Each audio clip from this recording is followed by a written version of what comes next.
République. Bonjour à tous mes frères civils. Aujourd'hui, j'ai mal.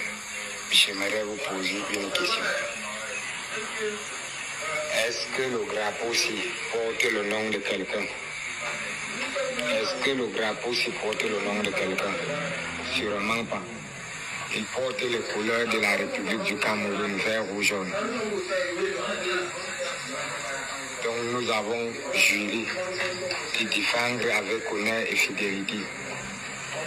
Je sors de ce silence pour répondre à certaines personnes qui pensent que nous sommes les militaires de quelqu'un.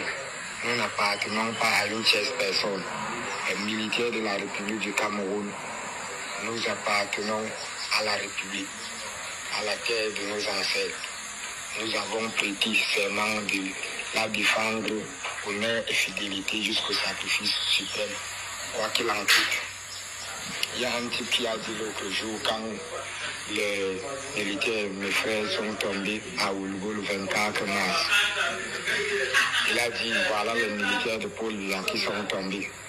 Il vient aujourd'hui les répondre. Nous n'appartenons pas à quelqu'un, nous appartenons à la République. Et peu importe demain qui sera président, nous serons derrière pour protéger l'intégrité, juste l'intégrité de notre territoire. Mon frère qui décède est au Bala, pour ceux qui connaissent au Bala au centre. Il a travaillé toutes ces 10 ans de service, 10 années de service au bataillon de troupes aéroportées de Koutaba, qui est situé à l'ouest du pays. Je dis bien à l'ouest sur les montagnes du Fumbo, les gens qui connaissent l'ouest. Et il meurt sur un front à l'extrême nord, Oulgo, après protocole, pour ceux qui connaissent. C'est une preuve matérielle que nous n'appartenons pas à quelqu'un. Sinon, il serait tombé au centre, il serait tombé à Yaoundé, il serait tombé à Obala, notre ville natale. Nous sommes sortis de nos parents, pas pour servir un individu, une tierce personne. C'est pour servir toute la République. Peu importe qui la dirige, tant qu'il la dirige pour le bien de tous les Camerounais, nous serons derrière lui. Arrêtez de nous diviser. Arrêtez de faire certaines divisions qui ne sont pas bien. Ça me blesse aujourd'hui. Mon frère est à la mort. Dans 3 ou 4 jours, on devrait l'enterrer. Les gens disent que c'est un militaire de telle personne, c'est un militaire de telle personne. Est-ce que le remerciement lorsque nous tombons au front, est-ce que le remerciement lorsque nous tombons au front, c'est de dire que nous appartenons à une personne, c'est de dire que c'est le militaire de tel qui est mort? Arrêtez d'essayer de nous diviser. Ça fait vraiment mal, très mal. Nous appartenons à la République, dont nous avons prêté serment de servir avec honneur et fidélité. Peu importe ce que ça coûte, arrêtez ça. Ça fait vraiment très mal de vous le dire. Que je sois doux, nous avons juré sur ce drapeau de le servir. Il n'y a pas un militaire qui appartient à tel, peu importe qui sera président demain. Faites vos élections. Nous ne nous mêlons pas, nous protégeons juste l'intégrité. Nous nous rassurons que vos élections, vos trucs se passent très bien, dans la paix, la tranquillité. C'est ce qui est notre devoir. Nous avons nos pleurs, nous avons nos batailles, nous avons nos victoires, nos prouesses. On n'a pas besoin de vos discours tribalistes. On n'a pas besoin de vos discours haineux. S'il vous plaît, aidez-nous à construire ce Cameroun, pas à le diviser. L'armée camerounaise ne connaît pas de politique. On ne fait pas dans la politique. Peu importe qui est président demain, peu importe qui dirige, tant que c'est pour le bien de la nation, nous serons toujours là. Voilà, les amis, vous venez d'écouter avec moi cette déclaration de ce soldat de l'armée camerounaise. Vous savez, généralement, on appelle l'armée la grande muette parce que ce sont des gens qui ne parlent pas tout le temps et dont le silence est d'or chez eux. Donc, si vous voyez un soldat qui a pris son courage à violer, parce que là, il a violé ainsi ce qu'on peut appeler le devoir de réserve ou de loyauté, je ne sais pas comment ils appellent ça dans l'armée, mais ce n'est pas bien vu quand les soldats vont, aux yeux du monde entier comme ça, là, parler, dire des choses qui peuvent nuire peut-être à l'image de l'armée camerounaise. Donc, déjà, je commence par admirer son courage. J'ai retenu au moins 3 choses importantes dans le message de ce soldat. Je ne sais pas ce que vous autres vous avez retenu, vous allez me dire en commentaire. Première des choses, le gars dit que ils sont l'armée de la République du Cameroun. Ils sont l'armée de la République du Cameroun. Ils n'appartiennent à personne. Ils ne sont pas l'armée d'un régime ou l'armée d'un système. Ça, c'est ce que lui, en tant que soldat, il ne sait pas son grade, je n'ai pas bien regardé, je ne connais pas son grade. Je suppose que ça doit être un soldat de rang, parce que si c'était un officier, je ne pense pas qu'un officier actuellement au Cameroun puisse avoir le courage de faire une telle déclaration dans les réseaux sociaux. Dans tous les cas, ce n'est pas son grade qui nous intéresse.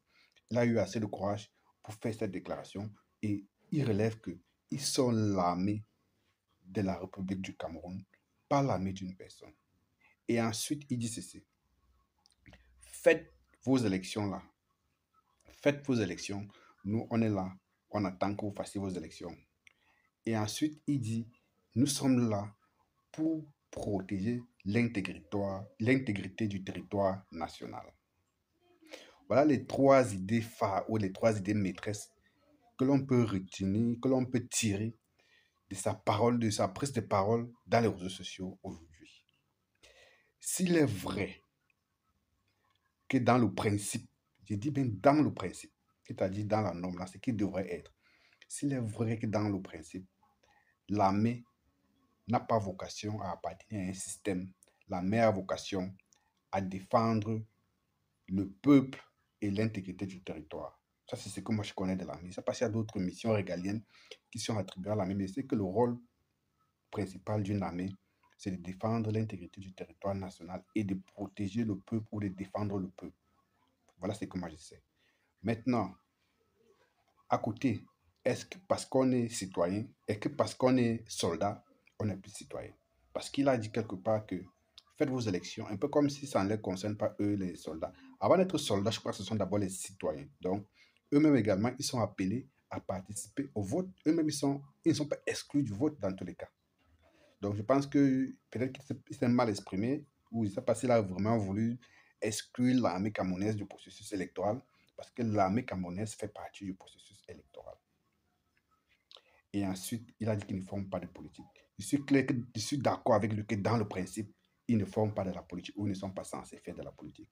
Mais sauf que après son beau discours ou après ses belles paroles, il a oublié de dire qu'il a oublié de parler de ses patrons parce que tout ne dépend pas de lui. Voyez-vous, il faut se dire la vérité également, les amis. Tout ne dépend pas de lui. Lui, il est un soldat de rang du dessus, même s'il était officier, ça ne change rien parce que dans l'armée, c'est le grade qui compte. Tu reçois les ordres, c'est transversal, on dit quoi, c'est vertical en fait. Donc les ordres viennent du haut vers le bas. Les ordres viennent du haut vers le bas. Donc, je ne vois pas un soldat de rang en train de désobéir actuellement dans le contexte camerounais aux instructions venues d'un certain, peut-être, disons, ministre de la Défense, Joseph Bitia Assomo, ou peut-être d'un Paul Antangandji. Je ne vois mal ces gars en train de désobéir à ses ordres. Parce que dans son propos, on sent clairement que il, il veut éviter que le peuple camerounais puisse penser que eux, ils sont là pour servir une certaine personne. Je comprends bien son agacement, je comprends bien son envie de vouloir dire ça. Mais sauf qu'il faudrait qu'ils comprennent que si à un moment donné, le peuple camerounais a pu sentir que l'armée camerounaise avait un parti pris, c'est parce que ces gars-là se laissent utiliser et instrumentaliser par leurs patrons qui sont généralement les civils, c'est-à-dire les gens comme les Paul Antangandji, les gens comme les Joseph Bitia Assomo, les gens comme le président Paul Biya, qui est le chef des armées. Donc, je ne vois pas le chef des armées donner un ordre à ces gars de répercuter l'ordre et que ça arrive au niveau des soldats de rang, les gars n'obéissent pas. Surtout que la majorité des officiers sont des corrompus. Donc, je pense qu'il a certainement pris la parole de bonne foi, mais sauf qu'il a oublié de dire un certain nombre de choses. Parce que quand le peuple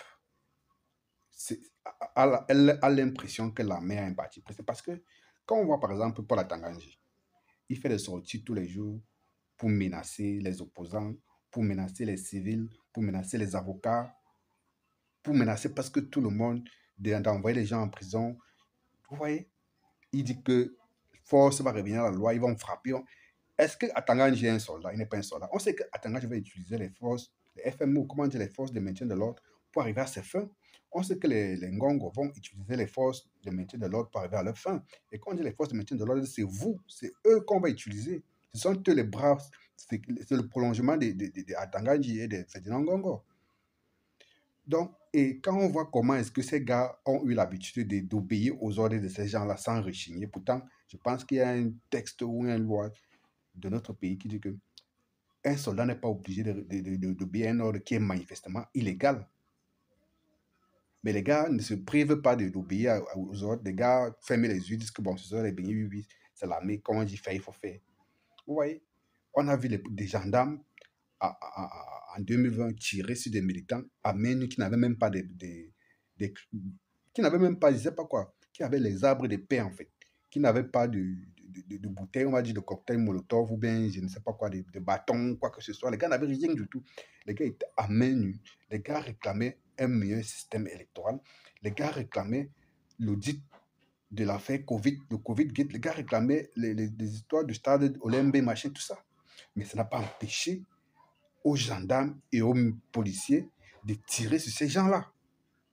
Du coup, le peuple, à un moment donné, a compris que l'armée, en fait, c'est égal au pouvoir en place et c'est même égal au RDPC parce que nous sommes dans un système de parti-État ou d'État-parti, comment on dit ça, comment on appelle ça. Vous voyez?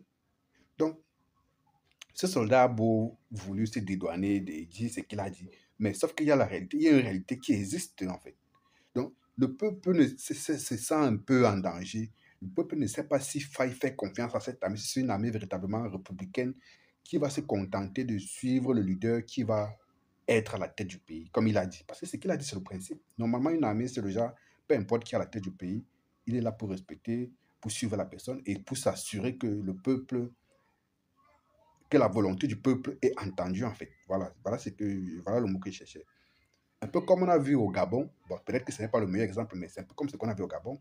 On a vu que le lendemain de la prise de pouvoir par Oligui Nguema, la population gabonaise, en majorité, est sortie acclamer ce geste de l'armée.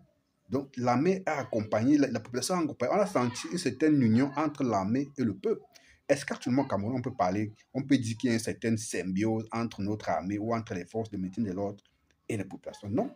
Surtout que ce sont ces gars-là, les forces de maintien de l'ordre, qui passent le temps à arnaquer, à embastiller, à taper sur les Camerounais au quotidien. Donc, du coup, il y a cette fracture-là qui existe véritablement. Donc, ce sera difficile. Il faudrait que l'armée camerounaise fasse preuve les gars prouvent que le peuple peut faire confiance à cette armée-là, que c'est une armée véritablement républicaine. Donc, il ne suffit pas de le déclarer comme l'a déclaré pour penser que non. Non, c'est parce que si le peuple, à un moment donné, a commencé à dire que non, les soldats d'ici, les soldats de là-bas, c'est parce que les gars se sentent délaissés, les gars se sentent abandonnés. Et quand je parle de peuple, je parle du peuple camerounais dans son ensemble, dans toutes les 10 régions du Cameroun, pas seulement dans une seule région. Parce que les gars souffrent pas seulement au nord, au sud ou à l'est, les gars souffrent dans toutes les régions du Cameroun, en fait. Donc, les amis, voilà ce que je pouvais dire. Je m'arrête là parce que je vais parler de ce sujet. Je vais parler. Dites-moi en commentaire ce que vous pensez de cette sortie, de ce soldat-là qui a voulu envoyer un message aux civils camerounais. À très bientôt.